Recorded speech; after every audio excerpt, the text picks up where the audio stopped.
Keralian পরোটা কে কে খাবে চলে আসো। দেখো আমার বরমশাই বানাচ্ছে, জানি না কেমন হয়। তো এর আগে একবার বানিয়েছিল মেঘালয়ে, মানে আমার শ্বশুরবাড়িতে, তো তখন তো খুব ভালো হয়েছিল আর দেখতেও সুন্দর হয়েছিল। তো ওর হাতে আমি তখনই ফার্স্ট টাইম খেয়েছিলাম। তো আজকে আবার বানাচ্ছে, যে ময়দা নিয়ে নিয়েছে, তো ওর মধ্যে সামান্য আটাও নেবে, একটু তেল নিয়ে নিল।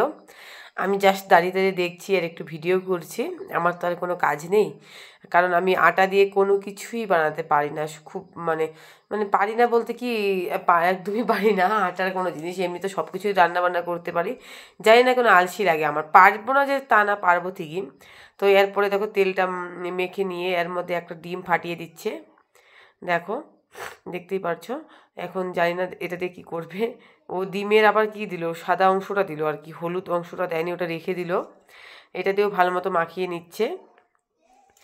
কেন আমার যে কেন এত রুটি বা পরোটা এসব বানাতে এত আলসি লাগে, লুচিটা বানাতে ভালো লাগে। যাই হোক, তো এই দেখো, আর এইদিকে আমি একটা দেখছিলাম ডিমটা কীরকম লম্বা। তো আরেকটা ডিম দিচ্ছে, প্রথমে একটা দিয়ে দিল, আরেকটা দিচ্ছে। ডিমের সাদা অংশগুলোই শুধু দিচ্ছে, কারণ বেশি জিজ্ঞেস করলে আবার রাগ হয়ে যায়। তো আমি শুধু দাঁড়িয়ে দাঁড়িয়ে দেখছিলাম কী করছে। আমাকে বললো চুপ থাকতে, ঘরে গিয়ে বসে থাকতে রুমে। ও বানানোর পরে আসার কথা বললো, তো কি না হলে হচ্ছে ওর বলে ডিস্টার্ব হয় নাকি। যাই হোক, তো সামান্য এর মধ্যে জলও দিয়ে দিল, ওই ডিমের সাদা অংশটা দিয়ে মাখিয়ে নিল। খুব সামান্য জল দিল, দেখো দেখতেই পারছো। এখন এটাকে হাতের সাহায্যে ভালো মতো মাখছে, প্রচণ্ড শক্তি লাগিয়ে। আমার দ্বারা তো পসিবল না। তো যাই হোক, এই যে ফৌজিদের হাত বলে কথা, তো এত শক্ত করে তো আমি পারবোই না। এটাকে সুন্দর করে মাখিয়ে নিল। এরপরে এটাকে বলে রেখে দিতে হবে নাকি কিছুক্ষণের জন্য। এই দেখো, এই আটাটাকে এখন রেখে দিবে। এরপর গুলি করে নিল, 10-15 মিনিট রেখে দিয়েছিল ঢাকনা চাপা দিয়ে।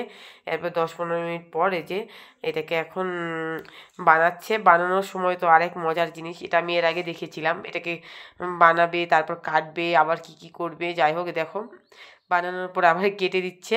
খুব মজার লাগছে আমার বিষয়টা, কারণ নিজের কিছু পারি না। যাই হোক, এই দেখো এখন এক জায়গায় করে নেব সবগুলোকে, তারপর একটা সুন্দর ফুলের মতো তৈরি করে নেয়। তো আজকেও তাই করছে। বলছে যে আজকে অতটা ভালো হবে না, কারণ হচ্ছে আজকে নাকি ময়দাটা কম ছিল, সেই জন্য। তো তারপরে দেখো ফুলটা এর আগের বার খুব বেশি সুন্দর হয়েছিল যখন প্রথমবার বানিয়েছিল। তো আজকে জানি না কেন অতটা সুন্দর হচ্ছে না। তো এই দেখো, এখন এটাকে আবার মানে বেলবে।